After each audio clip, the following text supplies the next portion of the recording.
If you use Excel or Outlook, you might have noticed something shift in how those programs suggest formulas or draft emails. That change is quieter than a product launch usually gets, but it matters. Microsoft is moving away from OpenAI's technology and building its own AI system called MAI. Let's break down what that actually means under the hood and why a company would make that swap. Start with the basic architecture.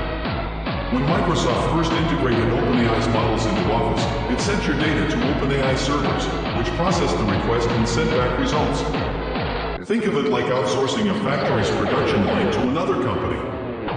You lose some control over the process and have to trust that partner completely. MAI, short for Microsoft AI Intelligence, is built directly into Microsoft's infrastructure.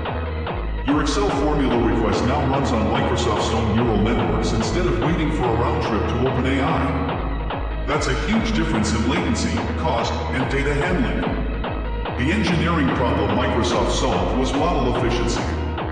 OpenAI's GPT models are large, expensive to run, and slower for simple tasks. Excel and Outlook need instant responses for things like completing a sentence or suggesting a pivot table structure. Microsoft trained smaller, specialized models specifically for those use cases. These MAI models run locally or on Microsoft's own data centers, not someone else's infrastructure. The company also gets direct control over training data, model tuning, and how results improve over time.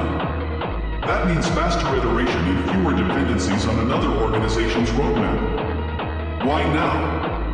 Microsoft has invested $50 billion into OpenAI, but the company learned something critical. Controlling your own AI layer insulates you from pricing changes, service interruptions, and competitive pressure.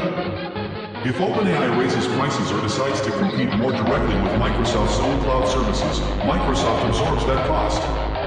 By owning the models, Microsoft also avoids licensing fees that would go to a competitor. The technical payoff is immediate too. MAI can be optimized specifically for Copilot integration across Word, PowerPoint, Teams, and Access in ways a general-purpose model never could be.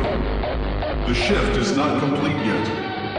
Microsoft will likely keep OpenAI models as an option for users who need more raw reasoning power, but the default AI experience in Office is becoming Microsoft's own. If you want to understand how neural networks actually train on real-world data, that video is already on the channel.